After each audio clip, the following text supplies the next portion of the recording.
Hello दोस्तों, महतारी वंदन योजना की शुरुआत हो चुकी है कल 5 फरवरी 2024 से और इसकी ऑफ़िशियल वेबसाइट भी ऑन हो गई है।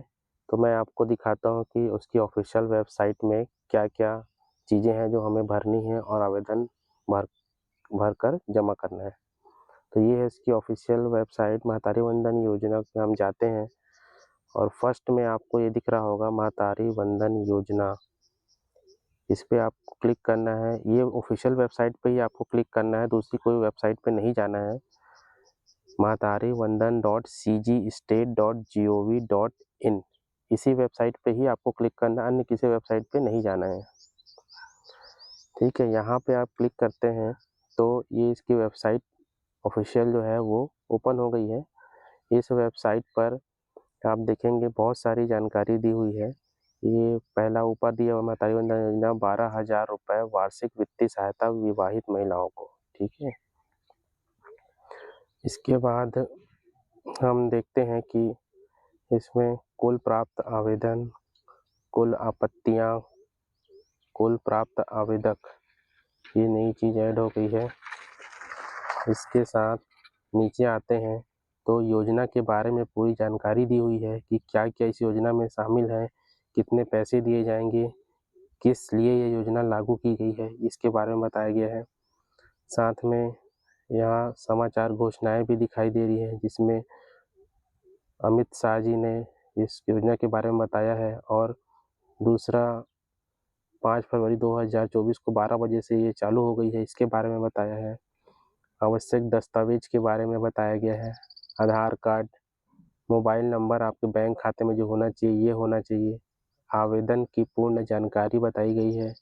व्यक्तिगत खाता होना चाहिए महिला का, ठीक है। बैंक खाता आपका जो है वो आधार से लिंक होना चाहिए, ठीक है। योजना के उद्देश्य के बारे में बताया गया है, ठीक है। ये सारी चीज़ें यहाँ बताई गई है। इसके बाद अगर हम यहाँ पर आते हैं ऊपर में ये 3 डॉट्स दिख रहा है, इसमें आप जाएंगे तो यहाँ पर भी कुछ चीज़ें हैं। आवेदन एवं भुगतान की स्थिति, यहाँ पर जैसे आपने आवेदन किया और भुगतान जब आपको मार्च में पहला किस्त आएगा तो यहाँ से आप देख पाएंगे।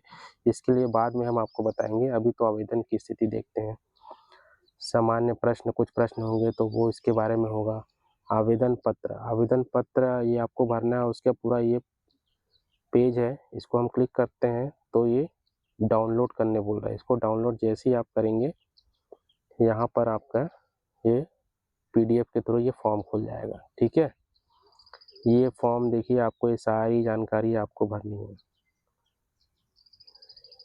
सिंपल सी जानकारी है।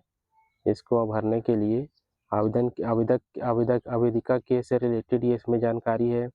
आवेदक के फैमिली से रिलेटेड जानकारी है पूरी, है ना। ये सब भरने के बाद इसमें जो जो अटैचमेंट आपको मांगे गए हैं वो सारे अटैच्ड आपको करने हैं। करके आपका यहाँ पे साइन करके इसको कंप्लीट करना है, ठीक है। फिर ये हो जाने के बाद आप वापस आते हैं शपथ पत्र में। शपथ पत्र को भी आपको डाउनलोड करना है। शपथ पत्र को डाउनलोड करने के बाद भी ये भी पीडीएफ से ओपन होगा और यहाँ पर भी आपको अपनी पूरी जानकारी देनी है। पूरी जानकारी देने के बाद इसमें आपको 3 चीज़ें बोली गई है शपथ पत्र में। आपके यहाँ से कोई भी सरकारी नौकरी में किसी भी स्थान पर नहीं होना चाहिए। कोई भूतपूर्व लोक सेवा विधानसभा सदस्य बोर्ड मंडल का अध्यक्ष उपाध्यक्ष नहीं होना चाहिए। तीसरा, आपके पति का व्यवसाय क्या है और उनकी इनकम वार्षिक कितनी है, इसके बारे में जानकारी देकर साइन करके इसको भी आपको जमा करना है, ठीक है। ये हो गया। ये 2 चीज़ें बहुत इम्पोर्टेंट है, इसको तो आपको करना ही है। साथ में जितने अटैचमेंट जो आपको मांगे गए हैं वो भी अटैच करके जमा करने। इसके बाद आप छत्तीसगढ़ शासन द्वारा जारी किया गया आदेश, विभागीय लॉगिन, ये सब आपके काम करने ही है। आवेदन पत्र, शपथ पत्र, ये आपके मेन चीज़ें हैं यहाँ पे जो आपको भर के जमा करनी है और सारे अटैचमेंट जो मांगे गए हैं वो आपको जमा करनी है, ठीक है दोस्तों। तो ये चीज़ें करने के बाद आपका फॉर्म फिलअप हो जाएगा। तो ये आज की जानकारी यहीं तक है, आगे और जो भी जानकारी आएगी आपको जल्द से जल्द दी जाएगी। ठीक है, थैंक यू।